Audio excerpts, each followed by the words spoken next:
Shalom, shalom. Shalom. Et Bézéder, sans transition, on continue dans l'Ilchot Mashiach. Alors, si Dieu veut, donc aujourd'hui c'est suite et fin. Ok, on va finir normalement l'Ilchot Mashiach. Donc, la semaine dernière, on s'est arrêté dans le Perek Yudbet, donc qui est le dernier Perek des Ilchot Melachim ou Milchemotehem et qui est aussi donc le dernier Perek de tout le Mishneh Torah du Rambam, donc le Perek 1000 en fait du Rambam. Et qu'est-ce qu'on a dit? On a dit comme ça qu'à l'époque du Mashiach, il n'y a rien qui change. Olam keminago noeg, c'est-à-dire que la manière dont fonctionne le monde reste la même. Il faut travailler pour gagner de l'argent, par exemple, etc. Et on a dit aussi qu'il n'y a pas non plus de changement dans la nature, pas de chidouche bemaase bereshit, c'est-à-dire que l'eau s'amouille depuis la création du monde, et bien même à l'époque du Mashiach, l'eau s'amouille aussi. Et donc qu'est-ce qui change finalement? Qu'est-ce qui change? Eh bien dans le langage du Rambam, c'est une notion d'harmonie et de paix. C'est-à-dire que, comme il le dit, le loup habite avec l'agneau. Alors, ce n'est pas pour de vrai. Pour de vrai, le loup, il continuera de manger des agneaux. Mais au niveau des peuples, au niveau de l'homme, alors, il n'y aura plus de guerre. Et il y aura comme ça une harmonie. Et donc, on va maintenant revoir la halakha bet qui continue dans cette voie-là et qui dit Amrou chachamim. En ben haolam hazeh leimot hamashiach ela she'abud malchuyot bilvad. Il n'y a entre le olam hazeh et la période du Mashiach seulement l'asservissement des nations, c'est-à-dire la fin de l'asservissement des nations. Il n'y a plus aucune nation qui asservit une autre nation. Ça veut dire quoi? Ça veut dire qu'en fait, chacun retourne à sa place. Tout revient à sa place. Et bien entendu, Am Israël aussi revient à sa place, qui est censé être le centre de l'humanité. Donc, une fois que le cœur est revenu là où il devait être, eh bien, il peut envoyer de la vitalité à tous les autres membres. Donc, c'est ça que représente surtout Yemot HaMashiach, et que le cœur envoie de la vitalité aux autres membres, ça ne veut pas dire que le monde change, ça veut juste dire que le monde est arrivé à sa version la plus optimale. C'est la meilleure manière de vivre dans ce monde-là. On avait vu que les miracles, c'était quelque chose de bédiavad pour le Rambam, quelque chose de pas forcément voulu. Ce qui est voulu, c'est que les lois de la nature s'expriment, mais de manière optimale, de manière morale pour toute l'humanité. Et il continue en disant comme ça, et Yirae, Mipshutan shel divrei hanevim. Alors, lorsque le Rambam dit Yirae, ça veut dire qu'il n'a pas forcément de preuve à ça. Ça veut dire que c'est quelque chose de ce qu'on appelle une zvara mechudeshet. C'est ce qu'il pense, mais ce n'est pas obligatoire. C'est pas, il ne dit pas, voilà, c'est sûr que la halakha c'est comme ça, parce que on dirait que, il semblerait, quand on lit les versets des prophètes qui parlent de Yemot HaMashiach, eh bien, chez Yirem shel divrei haneviim, chez Bitrilat Yemot HaMashiach, tiye milchemet Gog ou Magog. Qu'au début de la période du Mashiach, il y ait une guerre qui s'appelle Gog ou Magog. Alors, Gog ou Magog, il faut savoir que ce n'est pas un peuple particulier, pas forcément un peuple particulier. Par exemple, nous dit la Gemara, et Bikesh, Akadosh Baruch Hu, La'asot, Chizkiyahu Mashiach, Vesancheriv Gog ou Magog. Donc, à l'époque du roi Chizkiyahu, nous dit comme ça la Gemara que Akadosh Baruch Hu, il aurait voulu que Chizkiyahu soit finalement le Melech HaMashiach, le roi Mashiach attendu, et que du coup, Sancheriv, qui est l'ennemi du peuple d'Israël à cette époque-là, prennent le rôle de Gog ou Magog. Et de là, on apprend quoi? On prend que Gog ou Magog, c'est plus un rôle, c'est pas une identité propre, comme par exemple Amalek ou les 7 peuples qui sont des identités nationales. Gog ou Magog, c'est on va dire plus un concept, c'est-à-dire c'est un peuple qui va vouloir anéantir Israël en tant qu'État. Si on a Amalek qui veut anéantir Israël en tant que peuple, peu importe où il se trouve, okay, on l'a vu malheureusement dans la Shoah, on l'a vu à l'époque de Purim, ça veut dire que Am Israël est en exil. Il n'est pas du tout dans une entité nationale, il n'y a pas de peuple, il n'y a pas d'armée, etc. Et malgré tout, Amalek ne peut pas supporter l'existence même de Am Israël. Donc ça, hein, c'est Amalek. On a les 7 peuples qui sont donc les 7 peuples de la terre de Canaan, que lorsqu'on arrive en Eretz Israël, en Eretz Canaan, il faut conquérir cette terre des 7 peuples-là. Donc avec eux, on a plutôt un conflit qui est un conflit territorial. Ça veut dire, eux, ils sont sur cette terre, nous, on doit conquérir cette terre, etc. Donc la guerre de Gog ou Magog, c'est plus un conflit au niveau de l'État, de la royauté. C'est-à-dire que c'est une guerre qui va mettre des bâtons dans les roues concernant la royauté d'Israël. Et on dit comme ça qu'au début de la période du Mashiach, il y a forcément une confrontation. C'est-à-dire que lorsque Am Israël revient sur sa terre établir un État, établir un royaume, une royauté sur sa terre, sur la terre d'Israël, eh bien, les peuples aux alentours ne l'acceptent pas de manière paisible et pacifique. Et il y a donc une confrontation, et peu importe avec quel peuple, ça veut dire que ça vient mettre des bâtons dans les roues sur la royauté. On peut dire, il y a comme ça, il y a plusieurs avis sur les rabbinim contemporains, sur qu'est-ce que Gog ou Magog. Il y a un avis qui dit qu'on a tellement souffert en fait pendant la galoute qu'il n'y a pas besoin de Gog ou Magog. On nous a mis assez de bâtons dans les roues pour arriver à notre royauté qu'il n'y a plus besoin. Il y en a qui disent que Gog ou Magog, en vérité, c'est la Shoah. C'est qu'après la Shoah, il n'y a plus... il n'y aura pas d'autres guerres comme ça. Et il y en a qui disent qu'en fait, Gog ou Magog, c'est tout simplement toutes les guerres contemporaines qu'on a aujourd'hui, c'est-à-dire depuis la guerre d'indépendance jusqu'à aujourd'hui, jusqu'à il y a quelques semaines, qui sont en fait, c'est le même principe. Alors si aujourd'hui, grâce à Dieu, dans les guerres en général, l'existence de l'État d'Israël n'est pas remise en cause, malgré tout, c'est le même principe. Ça veut dire on est face à des gens qui ne veulent pas d'un peuple juif avec une souveraineté sur cette terre. Et c'est vrai depuis la guerre d'indépendance. C'est-à-dire qu'en vérité, ça a été le même principe pendant la guerre des 6 jours, pendant la guerre de Kippour et pendant tous les conflits armés qu'on a eus. Donc peut-être que Gog ou Magog, c'est plusieurs étapes comme ça qui se suivent les unes avec les autres. Et donc, il nous dit comme ça, Véché Kodem. Donc, ça, c'est la première chose, c'est concernant Gog ou Magog. Et ensuite, il dit Véché Kodem, Ilchemet Gog ou Magog, Yahamod Navi, le Yacher, Yisraël ou le Achin, Libam. Et qu'avant Gog ou Magog, c'est comme ça que pense le Rambam, il y aura un prophète qui vient adroitir les cœurs d'Israël. Comme il est écrit, Ine anochi sholeach lachem et Elia hanavi.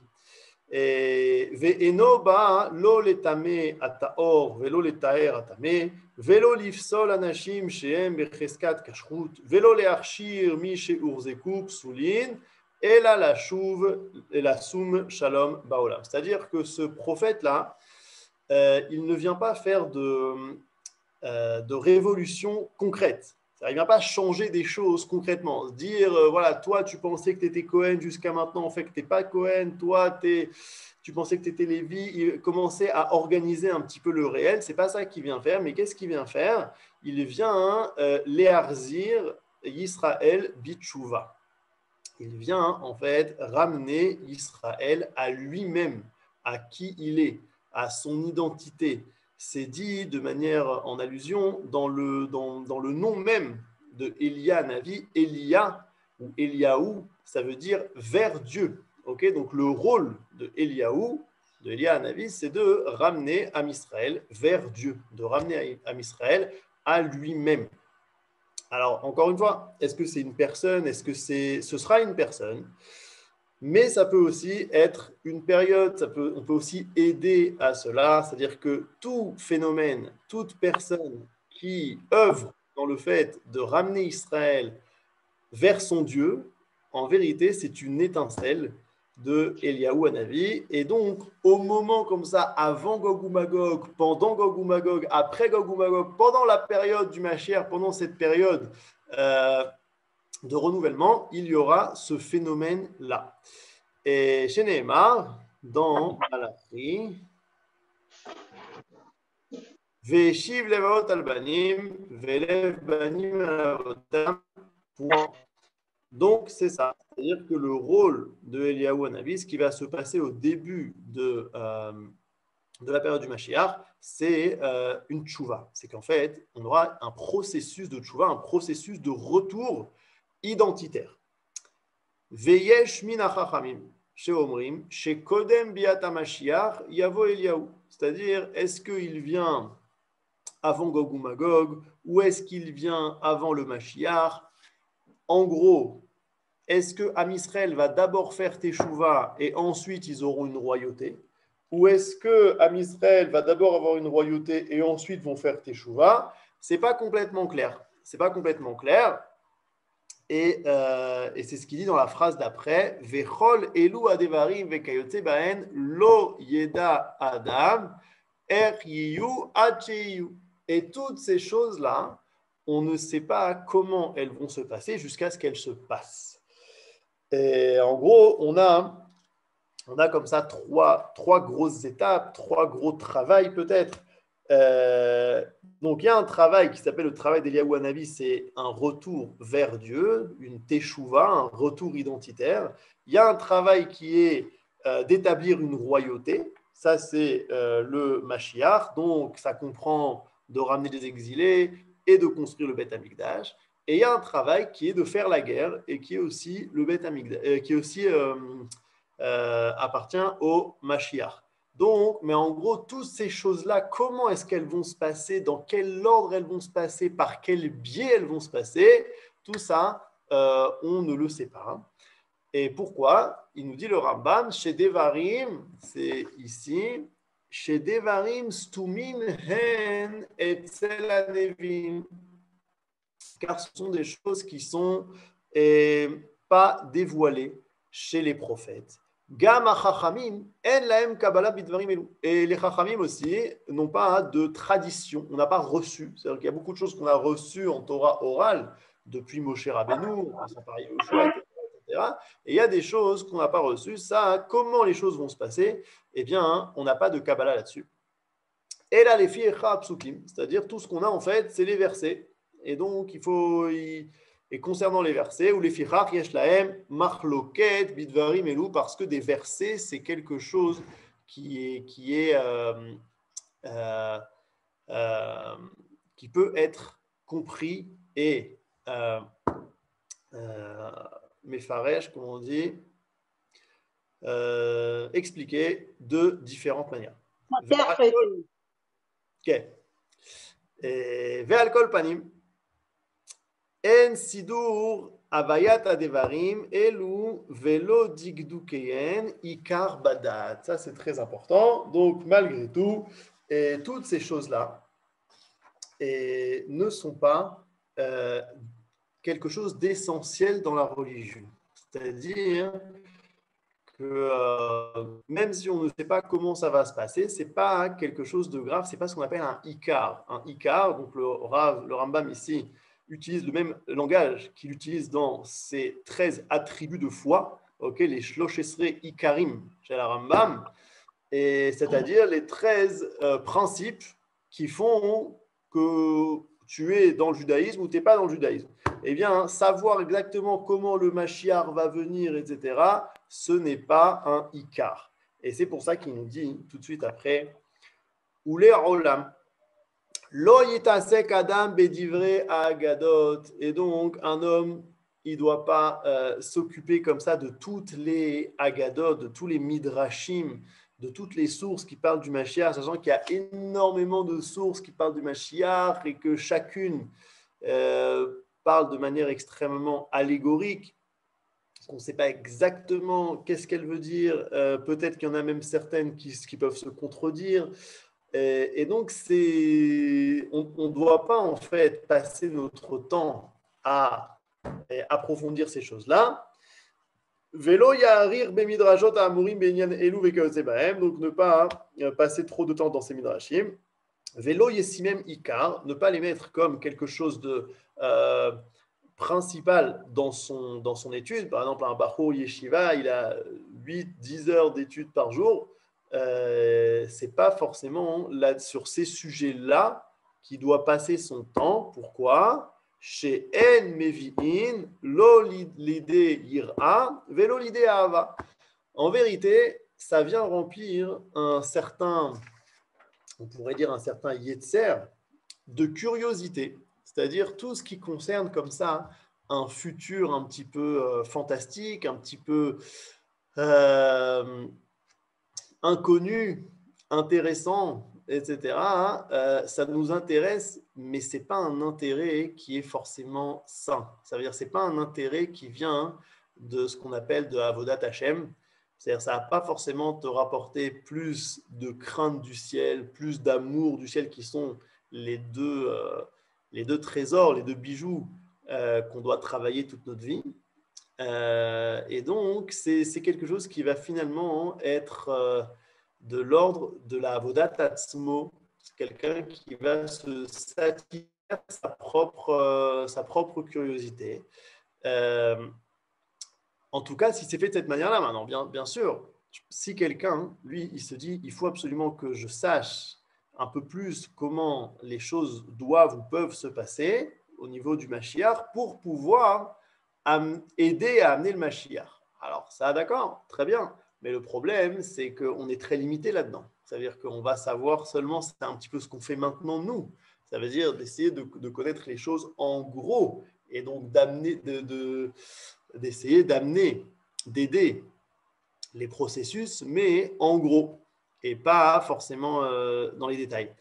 Vechen lo yechashev. Akitzin, c'est pour ça qu'il y a aussi un interdit de calculer des dates, de dire, voilà, kitzin, ça veut dire des fins, okay, de calculer la fin des temps. Okay, c'est-à-dire qu'il y a comme ça toutes sortes de gens qui donnent des dates, voilà, à l'année telle, etc. Et bien, le Mashiach va venir. Et d'ailleurs, il y a marqué comme ça dans Chazal, Amuru Chachamim, par Rucham Shel Mechashve Akitzin, c'est-à-dire sera abîmé, anéanti l'esprit de ceux qui calculent des dates devenues du Mashiach. Et donc, qu'est-ce qu'il faut faire? Et là, Yechake Veyamin Bichlal Adavar Kemoshe Biyam, c'est-à-dire il doit attendre et il doit croire dans l'ensemble des choses concernant le Mashiach, comme on l'a expliqué. Maintenant, il y a peut-être plusieurs manières d'attendre. Il y a une attente qui est une attente passive, c'est-à-dire, voilà, tu es dans ton lit tranquillement, qu'est-ce que tu fais? J'attends le Mashiach. D'accord? Et il y a une attente qui peut être une attente un petit peu plus vécue. Par exemple, quand quelqu'un attend le bus, eh bien, il est là comme ça à regarder, est-ce que c'est lui, est-ce que c'est pas lui? C'est une attente qui est plus, on va dire, plus vécue. Et puis, il y a une attente encore plus active que celle-là. C'est, par exemple, j'attends des invités. Et quand tu attends des invités, eh bien, tu prépares la maison. Tu ne sais pas quand est-ce qu'ils vont venir. En tout cas, peut-être qu'il n'y a pas d'heure précise, on va dire. Mais ce n'est pas pour ça que tu n'as rien à faire. Tu es quand même en train de préparer les choses. Et ça c'est très important. Et ok, donc il y a un concept qui s'appelle étincelle du Mashiach, Nitzot Mashiach. Et Nitzot Mashiach, eh bien, comme on l'a expliqué de plusieurs pans comme ça, c'est en vérité d'aider le processus. C'est sûr qu'il y a un roi Mashiach, très bien, mais ça ne veut pas dire que nous, en attendant, on n'a rien à faire. Tout celui qui aide, en gros, un petit peu Am Israël à revenir vers lui, le Mashiach à venir, etc., eh bien, il appartient à ce processus messianique-là. C'est une étincelle messianique. Et d'ailleurs, il y a une source intéressante dans la Gemara dans Sanhedrin. Donc il y a beaucoup, on a dit comme ça, il y a beaucoup de sources, beaucoup de midrashim, de Haggadot qui parlent du Mashiach. Regardez par exemple celle-là, donc dans Sanhedrin, Sadikret, Amoudbet, Amar, Rav, En ben David ba, Ad shetit pachet amalchut al Israël, Tisha chodashim. Donc, Ben David, Mashiach Ben David, il ne vient que lorsque la royauté est sur Israël pendant 9 mois. Pourquoi? Parce qu'il y a marqué dans Micha, la reine itenem adet yoleda yaleda veyeter achiv yeshuvun al beni Israël. Alors le pasuk Aleph, il parle d'un moshel, d'un gouverneur comme ça pour Am Israël, et il dit il ne viendra que lorsque elle aura enfanté, lorsque la femme aura enfanté et que tes frères reviendront béné Israël. Et donc, en combien de temps une femme, elle enfante? En 9 mois.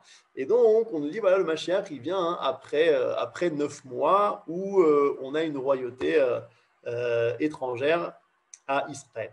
Alors, c'est sûr que ce n'est pas le pshat. C'est-à-dire que c'est tout simplement, en fait, de mettre en relation la venue du Mashiach et la grossesse. De la même manière que la grossesse, c'est quelque chose qui prend du temps, qui se construit, qui peut aussi être douloureux lors de la naissance, etc. Eh bien, le Mashiach ressemble à ça, mais on ne parle pas ici de 9 mois physiques. Okay, c'est au niveau abstrait.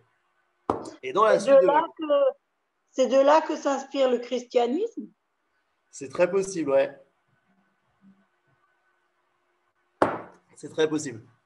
Parce qu'on ne sait pas finalement comment elle était enceinte, cette femme, etc. Il y a d'autres sources desquelles s'inspire le christianisme. On voit des femmes qui sont enceintes, on ne sait pas trop comment. Mais encore une fois, c'est des compréhensions qui sont des compréhensions coupées de la Torah orale. C'est-à-dire que lorsque on prend juste la Torah écrite et qu'on lui coupe sa tradition juive de Torah orale, alors on peut comprendre des choses de manière différente. Amen. Myriam Ayash m'a envoyé un message qui me dit que espérons qu'après 9 mois de ce gouvernement vienne le Mashiach. Et Amar Oula, regardez la phrase d'en dessous, c'est très intéressant parce que ça nous met dans une ambiance comme ça, un petit peu différente de ce qu'on a l'habitude lorsqu'on parle du Mashiach. Amar Oula, Yaïté velo achmine, c'est-à-dire, nous dit Oula, donc un Amora dans la Gemara, il nous dit que le Mashiach vienne, Yaïté, ça veut dire qu'il vienne, donc on parle du Mashiach, velo achmine, mais que je ne le vois pas. Ok. Vechen Amar Rabba. Et Rabba aussi, un autre Amora très grand, il dit Yaïté velo achmine. Il dit qu'il vienne, mais que je ne le vois pas. Bizarre. Alors que Rav Yosef, lui, qu'est-ce qu'il dit? Rav Yosef Amar Yaïté ve'eske de itiv betula de kufita de chamre. Qu'il vienne et que j'ai le mérite d'être assis à l'ombre des excréments de son âne. Ok? Très bizarre. Pourquoi est-ce qu'on a 2 Amoras sur 3 qui ne veulent pas voir le Mashiach? Eh bien, ça nous fait comprendre que la période du Mashiach, cette période de naissance, bien sûr qu'elle est positive, bien sûr qu'elle est bonne. C'est pour ça qu'ils disent qu'ils viennent, bien sûr qu'ils viennent.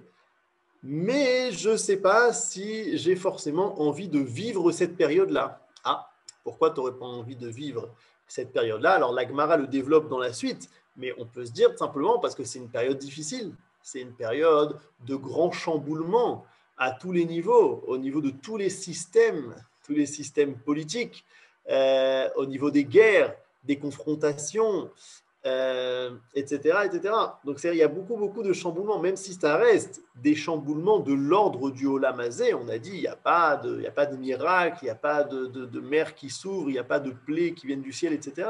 Ça reste dans l'ordre de la nature, mais malgré tout, des énormes chamboulements comme des guerres. Et donc, ils n'ont pas forcément envie de vivre cette époque-là. Et Rav Yosef, qu'est-ce qu'il nous dit? Il dit, moi, je veux bien la vivre, même en étant assis à l'ombre des excréments de l'âne du Mashiach. Donc, on dit que le Mashiach, il vient sur un âne. Nous dit le Maharal, ça veut dire quoi qu'il vient sur un âne? Le mot Hamor, c'est les mêmes lettres que le mot chomer, qui veut dire donc la matérialité. Ça veut dire qu'il vient à dos de la matérialité, c'est-à-dire qu'il vient sur une matérialité très développée, et que cette matérialité-là, cette abondance matérielle, eh bien, elle peut parfois avoir des effets secondaires, on va dire des déchets, des effets secondaires non voulus qui sont un petit peu puants, comme par exemple Internet. Internet est une avancée technologique énorme et qui permet en fait à une matérialité de se développer de manière très positive. Mais bien sûr, est-ce qu'il y a des déchets de cette technologie-là? Il y en a beaucoup. Il y en a beaucoup. Et ces déchets-là, en fait, apparemment, lorsque le chamor, donc cette matérialité, ce chomer, il est arrivé à bon port, donc il arrête de marcher, eh bien, les excréments commencent à s'accumuler et ils font une sorte de tas qui fait de l'ombre. Et Rav Yosef nous dit, moi, je suis prêt même à m'asseoir à l'ombre de ça. Ça veut dire quoi de l'ombre? Ça veut dire qu'en fait, ça cache la lumière. Ça veut dire qu'à la période du Mashiach, on a les déchets de la matérialité qui nous cachent en fait une lumière existante et qui va en grandissant. Et donc, c'est pour ça qu'il faut garder des nerfs d'acier, qu'il faut garder le cap et malgré l'ombre environnante, se dire, d'accord, c'est vrai qu'il y a de l'ombre, c'est vrai que parfois même ça pue, mais il y a quelque chose de grand qui est en train de se faire. Et donc, on va dire, le terrain est en train de se préparer à un monde bien, bien meilleur, comme on va le décrire dans la halakha Hey, dans la dernière halakha du Pérec. Donc un monde finalement d'abondance, mais d'abondance bien vécue. C'est-à-dire qu'en fait, l'abondance, elle peut être un très grand challenge. Il y en a qui expliquent comme ça la faute des explorateurs. Donc on a vu hier, Shabbat dernier, qu'en fait, les explorateurs avaient peur de l'abondance d'Eretz Israël. C'est pour ça qu'ils commencent leur discours en disant c'est une terre qui ruisselle de lait et de miel, il n'y a pas de doute là-dessus, regardez ses fruits, mais on ne va pas tenir le défi. C'est-à-dire que c'est un petit peu comme ce que dit le Messiah Yesharim et d'autres, qu'il y a aussi bien un défi à être pauvre qu'à être riche. Ça veut dire que la richesse peut entraîner un oubli en fait, un oubli de soi-même, un oubli des valeurs, un oubli de la spiritualité, un oubli de Dieu. Et si on est face à une terre qui est extrêmement abondante, eh bien il y a un grand risque. Il y a un grand risque et on n'a peut-être pas envie de prendre ce risque-là. Et la période du Mashiach, eh bien peut-être que un de ses caractéristiques, c'est justement de bien appréhender l'abondance. Que ce soit une abondance qui soit vécue non pas de manière à nous faire oublier les valeurs, mais de manière à nous concentrer sur l'essentiel, en fait, à nous élever, etc. On va le voir un peu dans la halakha à la fin, la description d'un monde comme ça idéal, où en fait on peut se concentrer à connaître Akadosh Baruch Hu. On n'a plus de guerre, on n'a plus de famine, on n'a plus de maladie, etc., etc. Et on peut se concentrer. Mais quand on n'est pas prêt, alors l'abondance ne va pas nous aider à se concentrer sur l'essentiel, mais elle va en fait nous rendre nous-mêmes beaucoup plus matériels. Et Besséder. Ok. On revient sur le texte. Non, ça.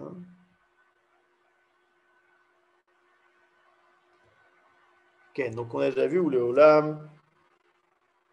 Ok. Alors, une autre chose à dire là-dessus, le Rambam il vient de nous dire que les Olam, lo yitarasek adam bedivre agaz zera, il doit pas, une personne, elle ne doit pas commencer à passer du temps à s'imaginer comment est-ce que le Mashiach va venir. Et pourquoi? Et je pense qu'ici, il y a un enseignement très important, surtout pour notre génération, Pourquoi? Parce qu'en vérité, si on passe du temps à ça, eh bien, on va commencer à se créer en nous, à s'illustrer une manière dont la Géoula doit venir. C'est-à-dire, voilà, moi j'ai étudié toutes les sources, j'ai étudié tout ce qui se dit sur le sujet, etc. Et donc, dans ma tête, comme dans n'importe quel sujet, j'ai commencé à me faire un certain dessin, un certain idéal de comment est-ce que les choses doivent se passer. Le problème avec ça, c'est que si Akadosh Baruch Hu décide d'amener la délivrance d'une autre manière, d'une manière que toi, tu n'avais pas prévue après tout ce que tu as étudié, eh bien, tu vas refuser cette délivrance-là. Tu vas dire non, non, c'est impossible. C'est pas Akadosh Baruch Hu qui amène sa délivrance, c'est juste, c'est rien, quoi. C'est juste des,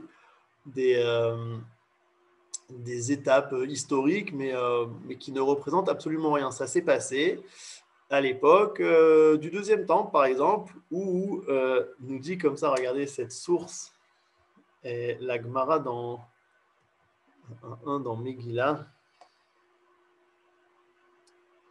c'est la source 8, je crois. Regardez la source 8. La Gemara dans Megillah, elle dit comme ça, Darash Rav Nachman bar Rav Chizda. Maï dirtiv quoi marachem lim shiro le koresh asher erzakti bimino. Vechi koresh mashiach haya. Il y a marqué comme ça dans Yishaya, dans les prophètes. Voici comment Dieu parle à son Messie Koresh, qui a renforcé sa droite. Koresh, c'était un empereur perse. Okay, il y avait comme ça une guerre entre l'empire babylonien et l'empire perse. Au final, c'est l'empire perse qui gagne avec Koresh à sa tête. Donc, c'est un empereur qui n'est pas juif, qui n'est pas non plus ouin. Okay, Mashiach, ça veut dire ouin. Et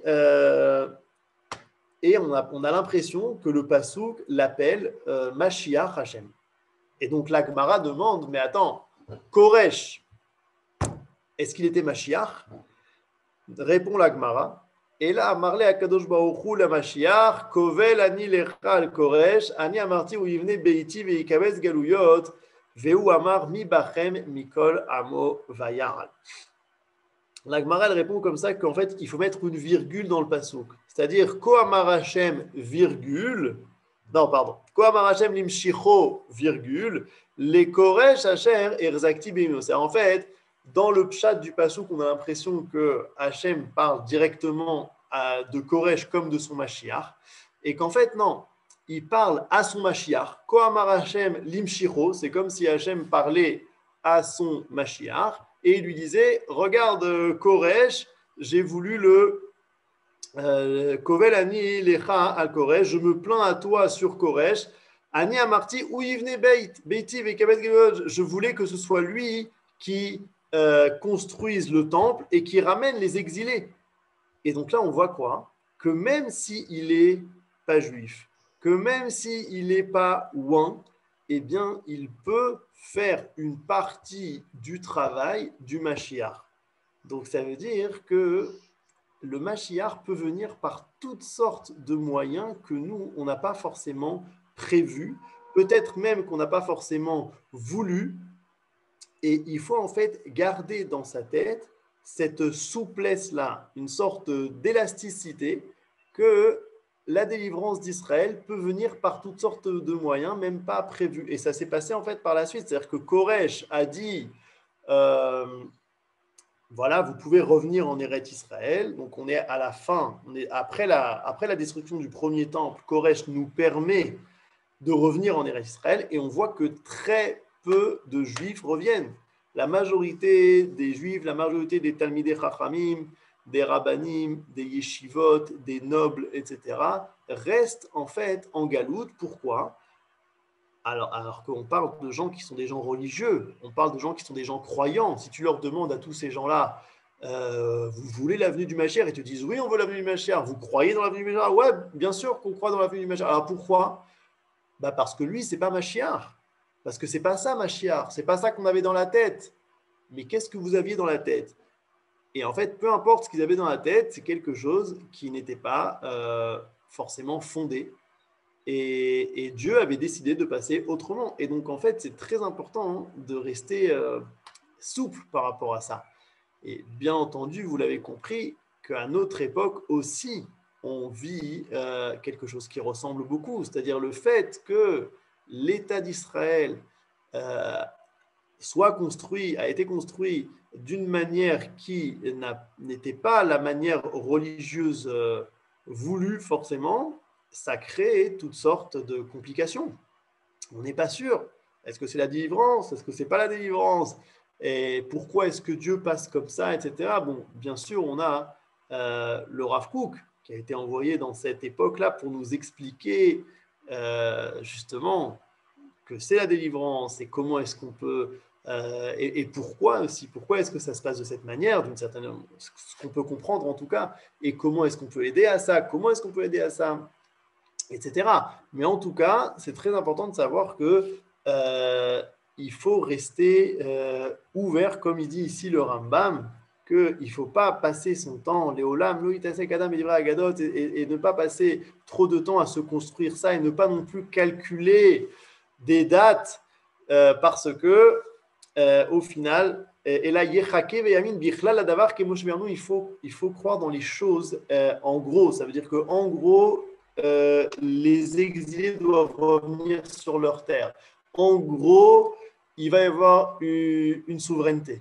En gros, il va y avoir des guerres. En gros, il va y avoir un processus de teshuva. Et donc, il faut aider à ça. Chacun à son niveau. Chacun là où il est. Essayez déjà de voir comment est-ce que ça se passe dans la réalité, où sont ces processus et qu'est-ce qu'on peut apporter à ces processus. Et puis ensuite, comment est-ce que les choses vont se passer concrètement? Est-ce que ça va se passer vite? Est-ce que ça va se passer lentement? Est-ce que ça va être avec des miracles ou de voies naturelles, par des religieux, par des non-religieux, par des guerres, par de la paix, avec des retraits dans la Géoula ou de manière en constante montée? On ne sait pas, tout ça on ne sait pas. Tout ça, c'est des détails, et donc il ne faut pas se figer en fait un modèle de Géoula dans la tête qui va nous empêcher de participer à la vraie Géoula que Dieu a décidé d'amener. Très important comme enseignement. Et il y a une Gemara qui va un peu dans ce sens-là. Je reviens dans l'autre feuille. C'est le Makor numéro 2. Regardez cette Gemara dans Sanhedrin aussi. Des Tanina, Shelosha Ba'in Be'eser Adarat. Elouen, Mashiach, Metzia, Ve'akrav. Il y a 3 choses qui viennent avec Eser Adat. Eser Adat, ça veut dire une sorte d'inconscience, une sorte de légèreté. Okay? C'est-à-dire Da'at, c'est la connaissance, la conscience. Eser Adat, c'est lorsque quelqu'un t'a, par exemple, je ne sais pas, il attire ton œil avec une cloche, quelque chose, et du coup, il se passe autre chose de l'autre côté. Okay? Eser Adat, ça veut dire avec une sorte de déconcentration. Il y a 3 choses qui viennent avec une sorte de déconcentration, d'inconscience. C'est quoi ces 3 choses-là? Petit 1, le Mashiach.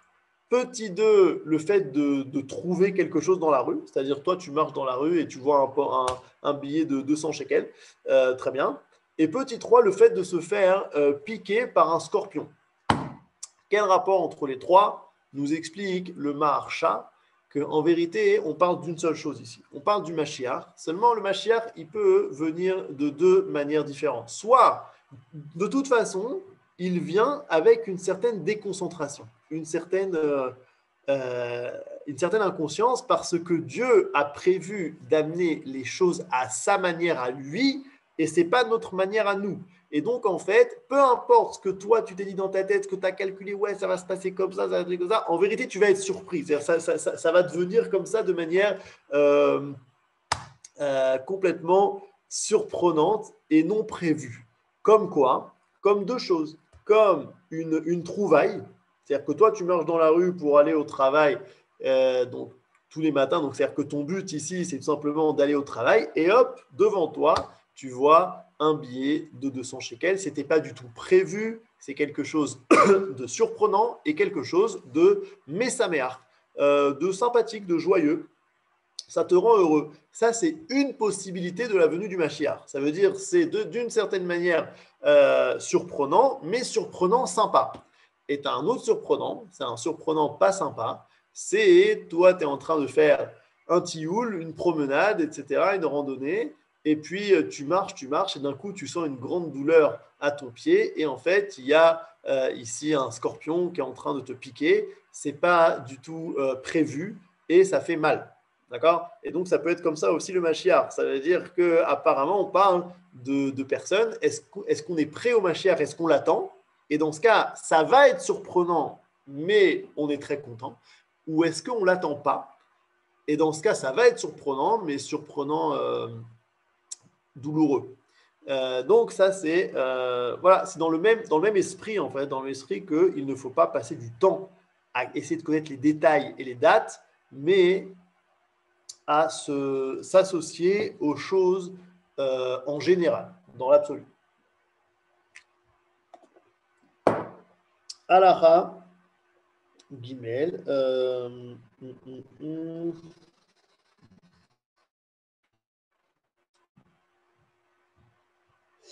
Alors, juste avant la Alaha Gimel, regardez la source d'après, la source numéro 3. Shir Amaralot Beshuv Hashem et Shivat Sion, Ainu Kecholmim. Ok, le fameux mizmor qu'on dit à chaque fois que c'est Shabbat, Yom Tov, avant le Birkat Amazon, en tout cas les Ashkenazim, ils disent comme ça, hein, lorsque Dieu, Beshuv Hashem et Shivat Sion, lorsque Dieu ramène les exilés à Sion, Ainu Kecholmim, nous étions comme des rêveurs. Donc c'est un peu le même principe, ça veut dire que lorsqu'on revient sur nos terres, on se dit, waouh, on était comme des rêveurs. Un rêve, c'est quoi? Ben voilà, c'est quelque chose qui n'est pas lié avec la réalité. Ça veut dire que d'un coup, on se réveille d'un rêve. Ah, c'est comme ça que ça devait se passer. C'est-à-dire qu'un petit peu pendant tout l'exil, quand on parle de Mashiach et quand on parle de retour à Sion, eh bien, on est comparé à des rêveurs. Ça veut dire que c'est quelque chose de loin, c'est quelque chose qui n'a pas tellement de lien avec le vécu quotidien. Et donc, mais attention, ces rêves-là, ils étaient très importants. C'est ce qui nous ont fait tenir. Pendant l'exil, on a tenu grâce à ces rêves. Mais il y a un moment où on se réveille de ces rêves-là et c'est important de ne plus rêver, c'est important d'être réaliste et d'être lié à l'histoire qui est en train de se passer. C'est-à-dire que la Géoula, elle a commencé. Alors peut-être qu'elle n'a pas commencé de la manière dont toi tu avais prévu, mais elle a commencé, En Malasot. On a aujourd'hui un État qui est ce qu'il est, avec ses problèmes, et ils sont ce qu'ils sont. Mais il faut aider à avancer vers la Géoula avec le réel, avec les données qu'on a, et pas avec des rêves. Ok? Aïnou kechomim, ça y est, on s'est maintenant réveillé. Alacha Gimel, Beyeme Amelech HaMashiach, Keshet Ityashev Memlachto Veit Kapsu Elav Kol Israël. Donc là, on est dans l'époque, on n'est pas dans l'époque du de Yemot HaMashiach, on est dans l'époque du roi Mashiach. Là, il y a déjà un roi, il y a déjà donc une personne. Et Keshet Ityashev Malchut, même l'arto. Ça veut dire on est même après les étapes où il a fait la guerre. Il y a un moment où sa royauté, elle est un petit peu comme ça, et en conflit, elle fait la guerre, etc. Il y a un moment où ensuite, elle n'est plus tellement en conflit, ça y est, les choses se sont un petit peu apaisées. Keshet Ityashev Mamlarto, Veit Kaptsu Elav Kol Israël. Et donc tout Israël s'est rassemblé sur sa terre. Yityachasu kulam alpiv ruach ברוח הקודש, שתנוח עליו שנאמר וישב מצרף ומתאר, ובני לוי מתאר תחילה ואומר זה מיוחס כהן וזה מיוחס לוי ודוחה את שאלה מיוחס לישראל. Par Ruach HaKodesh, il peut replacer les gens selon leur identité profonde. Par exemple, les Lévi'im, il va dire voilà, toi tu es un Kohen, toi tu es juste un Lévi, etc. Et pareil pour les 12 tribus. Aré ou Omer, Vayomer, Atarshta Lahem, etc. Ad Aramon Kohen Yerim Uteim, Iné Lamadeta. Que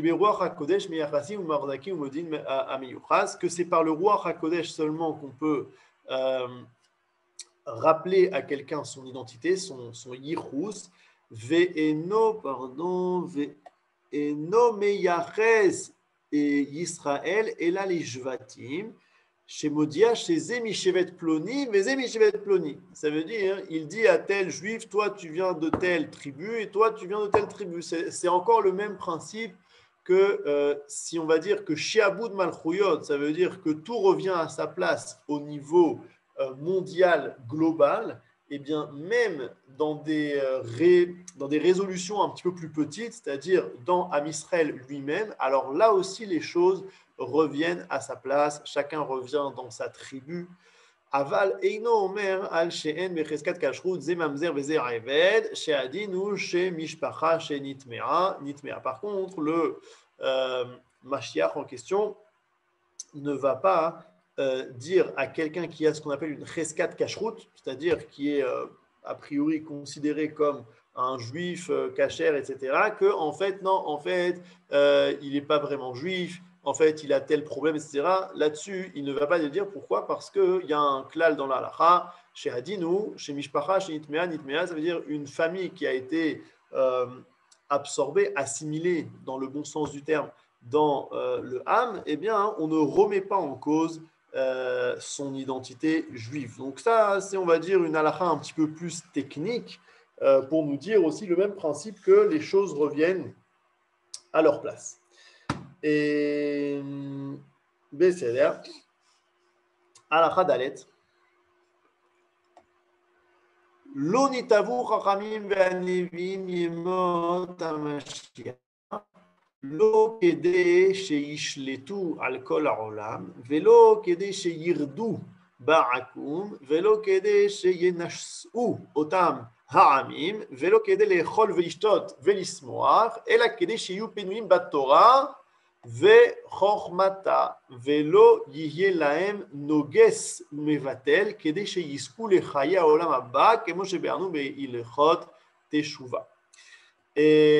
Les Chachamim et les Nevi'im n'ont pas voulu arriver à la période du Mashiach pour pouvoir diriger le monde ou pour pouvoir dominer les autres nations. Et pas non plus pour être élevé donc, par rapport aux autres, et pas non plus pour pouvoir manger et boire à outrance, c'est-à-dire qui sont en fait toutes sortes de choses qui vont, oui, arriver avec la période du Mashiach, où il y aura, on va dire, une certaine domination, même s'il n'y aura plus tellement de concepts de domination, parce qu'une fois que chacun est à sa place, il n'y a plus besoin de domination, mais en tout cas, il y aura une centralité d'Israël. Il y aura une abondance qui permettra de manger et de boire chacun à ses besoins. Et donc, nous dit le Rambam, mais ce n'est pas du tout ça le but. Tout le but du Mashiach, c'est quoi? Et là, pour être libéré de toutes les contingences, de toutes les difficultés de ce monde-là, qui nous empêchent en fait d'étudier la Torah et sa sagesse. Et il n'y aura plus à cette époque-là de nogues ou mevatel, c'est-à-dire de contraintes, tout simplement. Et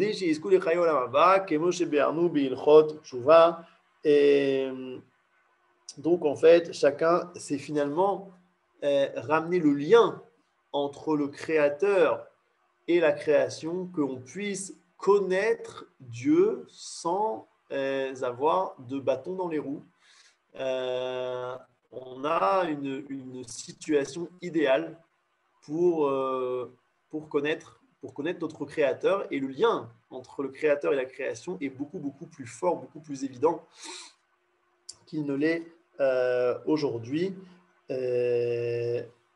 Donc il dit, comme on l'a dit dans Ilchot Tshuva. Alors j'ai amené ici Ilchot Tshuva, et il nous dit comme ça,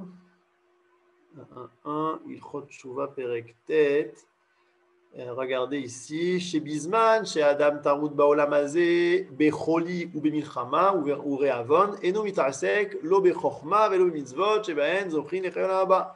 C'est-à-dire que quand la personne elle est dérangée dans ce monde-ci par la maladie, par la guerre, par la faim, eh bien il ne peut pas accéder à de la sagesse ou au mitzvot, et qui en fait vont l'emmener vers ce qu'on appelle le Olam Haba. Le Olam Haba, c'est un autre concept complètement qui va décrire tout de suite, qui n'est pas Yemot HaMashiach, qui est autre chose. Yemot HaMashiach, il l'a répété plein de fois, c'est quelque chose qui est dans ce monde-ci. C'est en fait la réussite de ce monde-ci. Okay, le Mashiach lui-même va mourir et son fils va régner en dessous de lui, etc. Ce sera une dynastie. Combien de temps ça va durer? On ne sait pas combien de temps ça va durer, mais on va dire que le monde arrivé à cette période-là ne va pas s'arrêter de se développer, il va se développer, jusqu'à arriver à quelque chose qui s'appelle le Olam Haba. Mais alors le Olam Haba, il y a marqué comme ça dans la Gemara que tous les prophètes n'ont prophétisé que sur Yemot HaMashiach, mais jamais sur le Olam Haba. Le Olam Haba, Aïn lo ra'ata Elokim zulater. Un œil ne l'a pas vu, à part toi et Dieu. C'est-à-dire, c'est un monde dont qui est autre chose. Alors, le Rambam va quand même nous le décrire un petit peu. Alors, juste avant ça, regardez la Chabet. Mipneze nitavu kol Israël neviyem v'chamen limot hamashiach kedei shiyanuchu mi malchuyot she'einam menichot lahem zok batorah u'benzot kaogen ve'imtzeu lahem margoa ve'yirbu bechokma kedei sheyizku lechayol haba לפי שבאותן הימין תרבה הדעה וחוכמתה והאמת שנאמר כי מלאה הארץ דעה את השם. Donc, c'est pour cela qu'on veut les Yemot HaMashiach. C'est-à-dire que le Olam Hazé, les Yemot HaMashiach, c'est finalement le même monde, sauf que c'est un monde sans tous les problèmes qu'on a, sans maladie, sans faim et sans guerre. Et donc, ça nous permet d'être libres pour l'essentiel. Et ok. Bon, vous allez recevoir ce texte, vous pouvez voir, il y a aussi une description ici là-bas de Yemot HaMashiach. Et regardez le Pérekret. Et là, il parle de qu'est-ce que c'est le Olam Haba. Donc, vraiment, très rapidement, il dit comme ça Atova tzefuna zalikim yichaya Olam Haba, ve'yachaim she'en mavet imaen, ve'atova she'en imara. C'est une vie sans mort. Okay, donc, c'est autre chose. C'est un autre niveau. À Olam Haba, en bo gouf ou gvia. Il n'y a pas là-bas de corps. Et là, nefashot atzadikim milvad belo gouf, kemalaché asharet, oil ve'en bo gviot, étant donné qu'il n'y a pas de corps, alors il n'y a pas non plus de nourriture, ni de boisson, et de toutes ces choses qui sont de corps. Donc, c'est un monde comme ça qui est incorporel, qui est une autre étape et à ne pas mélanger avec l'époque du Mashiach. Et on finit avec la halacha. Et la halacha, hey, la dernière halacha, qui dit comme ça. On va dire que la halacha d'Alet, c'est un petit peu l'époque du Mashiach pour le particulier. C'est-à-dire, voilà, chacun pourra étudier la Torah et connaître Dieu de manière sans aucun dérangement. C'est quand même magnifique. Et l'halacha hey, c'est un petit peu la même chose, mais cette fois au niveau collectif. Ou beoto azman, lo yesham, lo ra'av, velo milchama. Donc il n'y aura pas de famine et pas de guerre. Velo kina vetacharut, pas non plus de kina, c'est la jalousie et la compétition. Chez Atova Tiye Mushpa Tarbe, il y aura énormément d'abondance. Vechol Amaradani Metsuyim Karafar. Toutes les bonnes choses seront, comme, je sais pas moi, le foie gras ou la moutarde, se trouveront comme de la poussière. Okay, ce sera une abondance énorme. Velo Yesek Kol Haolam Ela Ladat Et Hashem Bilvad. Et le monde ne s'occupera qu'à une seule chose, de connaître Dieu, de connaître son Créateur. Et c'est pourquoi Israël seront de grands sages, parce qu'ils seront centrales dans cette connaissance-là. Et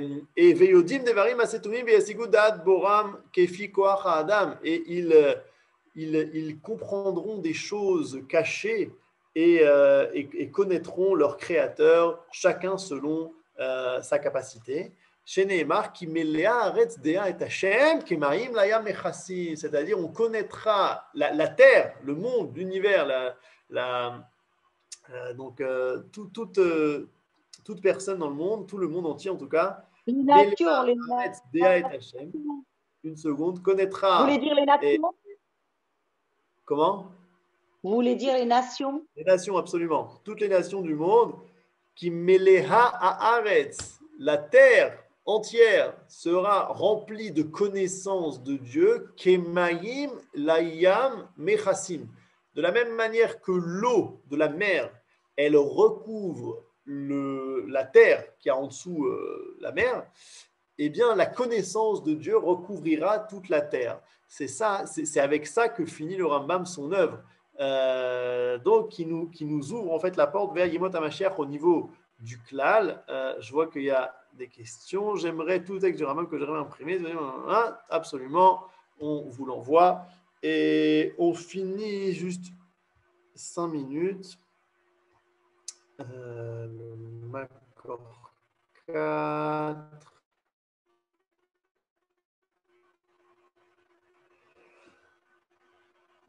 Ok.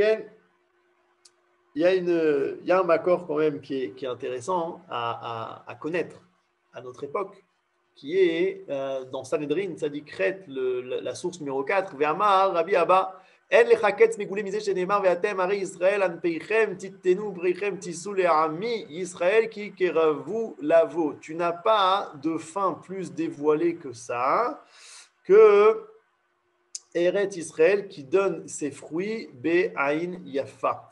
C'est-à-dire que la terre d'Israël, on va dire qu'il y a le début d'une abondance matérielle en terre d'Israël, et c'est ce qu'on est en train de vivre. Et juste, on peut faire attention, parce que dans la Hamida, dans l'ordre des brachot de la Hamida, on peut retrouver en fait un petit peu de ces choses-là qu'on a dit aujourd'hui. C'est-à-dire qu'on commence en fait toutes les brachot de Géoula avec la 4e bracha qui est Baruch Ata Hashem Goel Israël, c'est-à-dire qui amène la Géoula. Puis ensuite on parle de la guérison, c'est-à-dire qu'avec la Géoula, eh bien, il y a une situation comme ça qui fait qu'il y a moins de maladies. On a dit il y a moins de maladies, moins de guerres, moins de famine. Donc on commence avec la guérison, on continue avec l'abondance matérielle, Barech Alenu, Tashana Azot, etc. Teka Beshofar Gadol, le rassemblement des exilés. Ashiva Shoftenu, eh bien, c'est le fait de retrouver un Sanhedrin, le fait de retrouver une centralité juridique en terre d'Israël. Il y a 2 brachot comme ça qui dit bon, on veut quand même, enlève-nous nos ennemis, Nachon, Vela Malchinim, Alti Tigva, et par contre, renforce nos tzadikim, Ala tzadikim, etc. Puis on parle de Yerushalayim, Bonnet Yerushalayim, et la construction d'Yerushalayim par excellence, c'est le Beth Amikdash. Et enfin, Et Tzemach David Avdecha Meera Tatzmiar, c'est-à-dire fait pousser donc la descendance du roi David qui parle donc du Melech HaMashiach. C'est-à-dire que aussi il y a là-bas, dans ce texte qu'on dit quand même 3 fois par jour dans la Hamida, un processus d'avancée de la Géoula. Et d'ailleurs, un des noms du Mashiach, la Gemara nous donne plein de noms du Mashiach, c'est Tzemach. Tzemach qui veut dire une pousse, ou un végétal si vous voulez, mais litzmoach en hébreu, ça veut dire fleurir ou pousser, c'est-à-dire quelque chose qui vient de manière progressive. D'ailleurs, une pousse, comment elle commence ? On met une graine dans la terre et puis elle pourrit complètement, et de cette pourriture-là va germer bien une plante.